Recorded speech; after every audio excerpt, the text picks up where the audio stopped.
여러분 안녕하십니까? 예.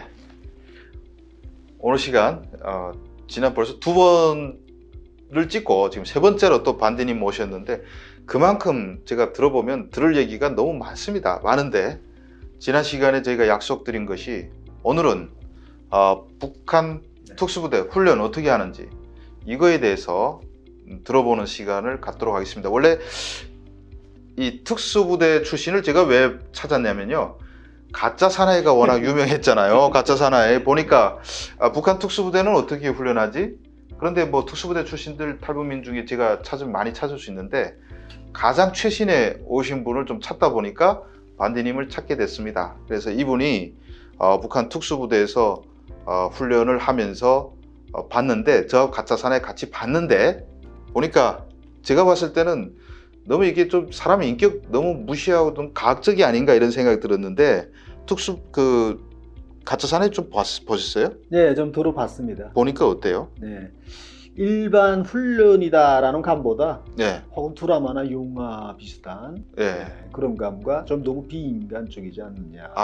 학대. 반디님 보시기에도 학대입니까? 이제 지금 제 보기에는 네. 정신력을 키워주거나 우지를 키워주려는 측면도 있겠지만 네. 그런 측면보다도 네.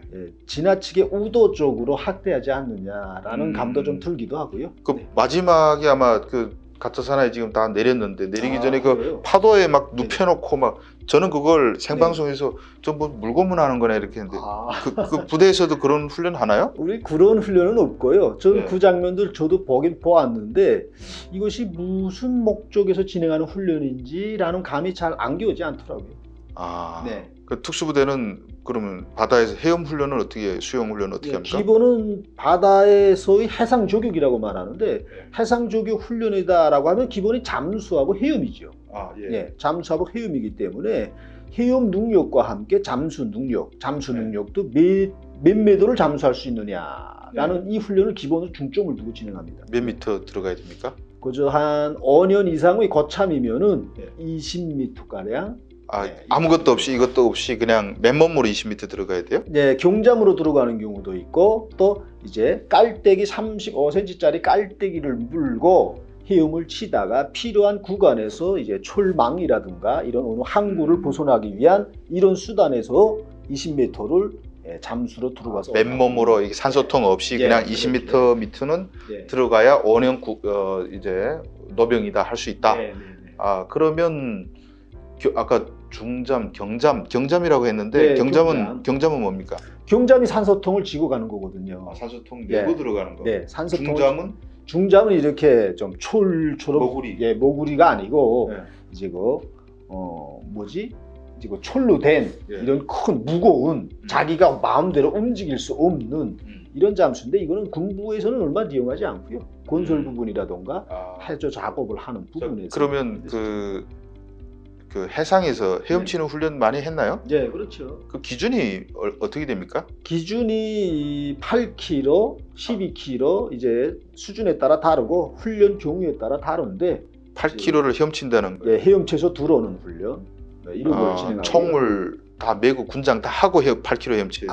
바다에서는 그런 무기를 휴대할 뿐 이제 중무기는 휴대하지 못하고요. 침투가 첫째니까 이건 침투 훈련이라고 보시면 됩니다. 그러니까 8km 훈련할 때는 무기를 메고 합니까? 아닙니다. 바다 훈련에서는 무기가 없어요. 헤엄 훈련일 뿐. 그럼 겨울에도 막 헤엄치기 하나요? 예, 이게 겨울 훈련이 있는데 기본 훈련이 많은 부분이 겨울 훈련에 들어갑니다. 말하자면 신체 학대와 비슷한 그런 강압성은 띄지 않지만 얼음이 둥둥 떠다니는 겨울 12월 달, 1월 달 이런 때는 정말로 추위가 장난이 아니거든요. 이런 때 특별히 신체 학대를 하려고 개새끼 서새끼를 하지 않아도 10분 들어갔다 나오는 것만으로 해도 그것이 상당한. 헤엄치는 거는 겨울에는 안 시키고 시킵니다. 근데 살얼음이 꼈을 때 그것을 맨몸으로 이제 까면서 들어가서 이제 자기 구간을 돌파해서 나오는. 그 8km 헤엄은 여름에 주로 다 하고. 여름에는 이제 장거리 헤엄을 목적으로 많이 훈련을 진행하고 겨울에는 살얼음을 까면서 우지 단련이나 신체 단련 이런 목적으로 많이 진행을 합니다. 근데 8km 정도를 헤엄친다는 건 상당히 대단한 건데 오다가 막 물 먹고 죽는 사람도 있어요? 예, 그러니까 웬간에서는 네. 죽는 사람이 없는데 바다에서 제일 무서운 거는 이게 조체온증이나 그런데 특별히 조체온증에 대해서는 많이 북한에서 조체온증이라는 말은 많이 쓰지 않아요. 근데 주로 쥐가 많이 입니다. 아, 예, 다리에 쥐가 일면은 그게 제일 지금 염라대왕이 잡아당기는 그러면 그런 어떻게 대처하나요? 그러면 제 몸은 첫째 자기가 권사해야 돼요. 아무리 혁명적 군인 정신이라고 해도 예. 제 몸도 권사하기 힘든데 쥐가 이런 덩지를 데리고 간다는 게 옳지 않거든요. 그러면 바다에서는 항상 단도를 항상 몸에 착용하고 다녀야 합니다. 이제 그물에 말리거나 네. 뭐든 이제 있을 때 그러니까 그 단도로 자기 허벅지를 찌릅니다. 장단지를 찔러서 피를 뽑으면 쥐가 풀려요. 근데 힘이 지쳐가지고 빠진다 그러면 뭐 보트가 따라오다가 막 건져주고 그러긴 하겠죠? 예, 원래는 작은 보트 한 2인용 보트가 있어요. 예. 2인용 보트가 있는데 그게 뭐 기름 사정도 있고 여러 가지 사정이 있다 보니까 실제로 여기처럼 안전상 문제를 다 구비해 넣고 하는 훈련은 아닙니다. 그러면 저희가 지금 수영 얘기만 하다 보니까 너무 길어졌는데 저희가 이게 북한 특수부대는 뭐 밥 먹으러 들어갈 때 막 우리가 앞회전, 뒤회전 뭐 이름에 탁탁 그 공중제비를 하면서 들어간다는 얘기 들었는데 사실인가요? 네, 바바리 밥을 먹으러 들어갈 때는 빈창자가 굴고 네. 먹고 나오면서 하면은 굶시 먹은 바바리 막 일어서서 이렇게 하면 나오는 건 사실이거든요. 네. 그럼 타격 훈련은 어떻게 해요? 타격 훈련은 필수라고 볼 수 있습니다. 이제 타격 훈련이 좀 어떤 때 보면 야 저렇게까지 하느냐라는데 위생 조건은 둘째고요. 흔히 이제 새끼줄을 동료맨 타격대를 3,000번 이상 때리면 매일. 예, 여기 네. 물집이 벌써 단번에 네. 납니다. 그럼 네. 첫 번째 구호가 신참이 들어오면 피 터질 때까지 쳐라라고 합니다. 예, 그다음에 매일 피를 뽑습니다. 이제 양철판 통조림통에 못으로 이제 찔렀다라면 삐죽삐죽해져요. 그걸 옆에 박아놓고 하루 종일 3,000개, 5,000개를 치고 불어난 피를 뽑아버립니다. 근데 처음에는 상당히 힘들지만 그것이 단련되면 피도 안 나와요. 아, 네. 그 뭐 저번 시간에 뭐 밥도 제대로 그래 특수부대도 막 늘 배고프다고 뭐 그랬는데 그러면 뭐 총 쏘고 뭐 이런 거는 많이 쏘나요? 예, 일반 구분대보다는 많이 쏩니다. 1년에 한 몇 발 쏘나요? 그래도 20발 미만이에요. 1년에요? 예. 그래가지고 싸움 하겠어요? 한참 미만이고 그것도 많이 쏘는 겁니다. 그럼 탱크랑 무슨 뭐 참오는 법은 어떻게 배워주나요? 그것도理論상으로 많이 배우고 네. 1년에 이제 80km 주행을 하라라는 요구가 있습니다. 이제 30km 주행 이상을 하는 것이 규정인데 그래야 차를 몰 줄 알 거 아닙니까? 그런데 그 스탄 그 인원이 80km, 30km 주행을 하자면 연료가 얼마나 들어가요? 차 30km 네. 1년에 모는 거 특수부대 그 훈련도 제대로 네, 못합니다. 참 의도는 좋지만은 만든 의도는 뭐 말만 들으면 정말 무시무시한 부대인데 그 탱크는 뭐라고 하셨어요? 네, 그저 제가 사관장 6년을 하다 보니까요. 탱크도 좀 몰아보고 또 네. 발사관도 쏴보고. 근데 이 부대의 특징이요. 다른 부대는 그래도 이제 발사관 수다라고 발사관 사격 훈련만 하는데 이 부대는 실전처럼 해요. 아 실제로 쏜다. 네가 숨을 참으면 네가 팔아. 네. 거기에 탱크가 지나간다. 이렇게 됐습니다. 그래서 발사관 수가 참호를 팠다라고 하면 거기 들여보냅니다. 예. 들여보내고 탱크가 지나가요. 실제로. 예, 지나가고 일어서서 뒤를 쏴라라고 돼 있는데 거기서 견디는 사람이 없어요. 다 오줌 싸고 도망치. 그죠? 앞에서 와르동거리면 땅속에서 울리는 소리가 정말 장난이 아니거든요. 그 용감한 사람 따로 없이 다 튀어나옵니다. 그럼 갖다 또 잡아요. 그러니까 네가 든든히 팔아. 이게 요구입니다. 그러면 정말 여러 가지 훈련 많이 했을 것 같은데 그 훈련 중에서 제일 힘든 훈련이 뭐예요? 행군입니다. 행군이요? 예. 아 조금의 망설임도 없이 행군이라고 하는데 예, 행군입니다. 왜 행군이 어떻길래 행군이 제일 어렵나요? 북한군은 행군으로 싸움이 시작되고 행군으로 싸움이 끝난다라는 교훈이 있습니다. 아이고 미군이 들었으면 정말 어이가 없겠네요. 네. 미군은 다 차 타고 다니는데 미군은 뭐 싸움 못 하나? 하지만 바꿔놓고 생각해 보세요. 미군 찝차가 산에 북한군 게릴라를 잡으러 올라갈 수 있습니까? 아, 자, 참 제가 예전에 그 스키 부대 여단장의 증언을 제가 올렸는데 산악행군이 1시간에 이게 강행군일 때 12km라고 하니까 사람들이 그게 과연 사람이 가능한 속도냐고 막 그러는 분들이 있더라고요. 근데 그 12km가 김신조 부대가 그때 기준이 124 부대 12km 이동했습니다. 그래서 그랬는데 그 행군 기준이 산악 12km 그렇게 네, 아직도 있어요, 그렇게? 있습니다. 그것도 무장, 완무장 25km를 25km. 예, 25km를 쥐고 12km입니다. 한 시간에 네. 기준이 그렇다는 거죠. 강행군 기준이 그렇습니다. 산길을. 근데 이렇게 말하면 여기 분들이 참 믿어 안 진다고 하는데 김신조 부대가 실제 그렇게 이동했다니까요. 그러니까 이거는 거짓말이 아닌데 그러면 행군 기준이 뭐 4km, 8km 이렇게 있나요? 아닙니다. 백리, 천리, 삼천리, 또 강행군인 경우 8km, 12km 이렇게 나눠집니다. 8km 강행군이면 몇 분 안에 들어와야 됩니까? 40분 내지 45분. 8km를 40분 내지 45분. 엄청 뛰어야 되겠네요. 예, 이거 시작부터 뛰는 거예요. 그러면 천리 행군이면 400km인데 네. 천리 행군은 10일 정도. 열흘 동안 예, 열흘 정도. 매일 100리씩 걸어도 힘든데 25km를 메고 쥐고 천리를 가야 된다. 네. 이런 얘기군요. 근데 여기도 뭐 천리는 한국군도 그런 행군을 많이 하긴 합니다.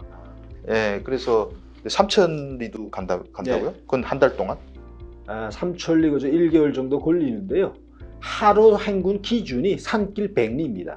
이건 강행군이 아니라 수평길이에요. 평도로가 아니고 산으로 예, 산길 지금 100m. 천리를 말하는 거죠? 그렇죠. 평도로 아니고 네, 우리는 평도로 훈련하는데 아닙니다. 그러면 상당히 힘들만도 하겠네요. 그러면 사실 25km 군장이라 했잖아요. 네. 근데 그 중에서 특히 다른 건 뭐 총은 못 버리는데 뭐 쌀 같은 것도 또 메고 가야 되잖아요. 네. 그럼 어떻게 그거 다 들고 가서 밥에 먹고 그래 다니나요? 네, 일단 훈련에 나가기 전에 훈련용 물자를 공급받습니다. 네. 훈련용 물자를 공급받는데 원래는 좀 발전된 뭐 건신량이나 네. 좀 쉽게 먹을 수 있는 음식을 주면 좋잖아요. 그런데 그런 게 아직 공급되는 게 없으니까 기껏해서 건빵, 딱딱한 건빵에 건빵 주긴 주네. 형식적으로 주는데 그게 뭐 맛은 없습니다. 네. 죽지 않을 정도고요. 건빵을 주고 그다음 백미쌀이나 혹은 강냉이, 옥수수쌀을 직접 식량으로 공급해 줍니다. 쌀로. 예, 그러니 그것 자체가 큰 무거운 짐이거든요. 네, 네. 게다가 부대에 있을 때는 잘 먹지 못하잖아요. 그런데 일단 밖에 나가면 행군이 힘들기는 하지만 또 좋기도 해요. 왜냐하면 먹을 수 있거든요. 우리는 그렇게 공급하면 그냥 하루새 절반씩 때려 먹는데 거기도 거기도 그래요? 절에 공급을 받고 조 단위로 10명, 12명 조 단위로 움직이거든요. 행군할 때 천리 행군이면 조 단위로 가는 조 단위로 갑니다. 절대 무리 생각으로 안 갑니다. 조 단위로 통로가 다 다르고요. 그러니 조 단위로 일단 사회에 나가서 사회를 접촉하게 못 됐는데 그 중에서 또 한두 명을 선출해서 식량을 전부 팝니다. 팔아먹는다고요? 장마당에서 야매각으로 팔고 네. 한두 끼 때려 먹습니다. 고기, 술, 뭐 고급스러운 걸 사서 다 때려 먹습니다. 북한이 원래 그래요. 저도 북에 있을 때 그랬는데 그 다음에 나머지는 또 8일은 굶을 수는 없으니까. 그 다음에 서부대 전술이죠. 그 다음에 뭐 진짜 민가에 나왔으니까 딱 훔쳐 먹어야 되겠. 예, 훔치는 게 아니라 접수죠. 여러분 이게 저희가 이 북한군에 갔다 오면 이 뭐 훔쳐 먹는 거 우리는 뭐 도둑놈 이렇게 보는데 북한 제대군인 치고 도둑질 안 해본 사람 나와보라고 하십시오. 아이고 뭐 저같이 대학생 교도들도 나가서 막 훔치게 시키는데 그거 안 하면 굶어 죽으니까요. 민가 가서 이렇게 막 식량도 털고 막 그렇게 한다는 거죠. 네, 그래서 식량보다도 돈 나가는 물건을 털어서 팔아서 사 먹습니다. 근데 네. 특수부대원들이 이 단층집들은 워낙 이제 너무 도둑질 맞으니까 철통과 방어를 해가지고 더 털기 어려운데 오히려 아파트가 털기 더 쉽다 이런 얘기도 예전에 들었는데 아파트 털어요? 아파트 3층 정도 지나면 좀 해이돼 있거든요. 출입문은 곤다고 뭐 장건장치 열쇠를 자물쇠를 차운다고 해도 베란다 문이나 이런 걸 채우지 않잖아요. 포슐하게 또 걸쇠 정도나 걸겠죠. 걸쇠 정도나. 그러니까 단층집을 털지 못해서라기보다 또 아파트 사는 집이 좀 잘 사는 집이 많거든요. 그래 아파트 올라가요? 올라갑니다. 한 몇 층까지 올라가요? 우리 부대 경력으로 보면 15층까지도 올라갑니다. 15층까지. 네. 어디 베란다로 올라가요? 베란다로 어떻게 올라갑니다. 올라가요? 그래서 북한식 베란다는 이렇게 창으로 가려 있지 않잖아요. 너천에 이렇게 나와 있잖아요. 톡이 있고. 그러니까 미터 70 정도의 장대기에 끝에 이제 갈구리를 만듭니다. 그래서 갈구리를 첫 번째 1층 톡에서 2층에 걸고요. 올라갑니다. 올라가서 또 2층에 가서 3층에 걸고요. 올라갑니다. 그럼 이렇게 올라갑니다. 그 그래서 순간에 올라가겠네요. 그렇죠. 뭐 가능한 것 올라가서 밧줄을 내려서 이제 짐을 다 드러내서 내려 보냅니다. 아이고 여러분 뭐 그렇다 해서 이 반디님 너무 욕하지 마십시오. 원래 다 그렇게 특수부대. 전 제가 한 건 없습니다. 부하들 시켰다는 네. 얘기예요. 자, 그래서 저 행군 나가게 되면 그러면 쌀 주면 어쨌든 그 군용 밥통에다가 밥을 지어 먹어야 되는 거 아니에요? 네. 그럼 자는 건 어떻게 자요? 천막을 치나요? 천막을 치지 않습니다. 천막을 치면 서부대가 아니죠. 발각되지 않습니까? 또 어떻게- 그러니까 원칙대로는 삐또를 파게 됐습니다. 삐또라는 게 비트 파괴됐습니다. 그래서 규격이 있습니다. 이제 10명 조다라고 하면 딱 들어가서 이렇게 앉을 정도로 파고 숨구멍만 놔두게 됐고요. 거기서 하룻밤을 자고 가게 되는데 이 삐또 파는 게 정말 또 간단치 않은 일이에요. 훅을 날라서 다 가져가야 되거든요. 그 자리에 개가 와도 찾지 못할 정도로 해야 합니다.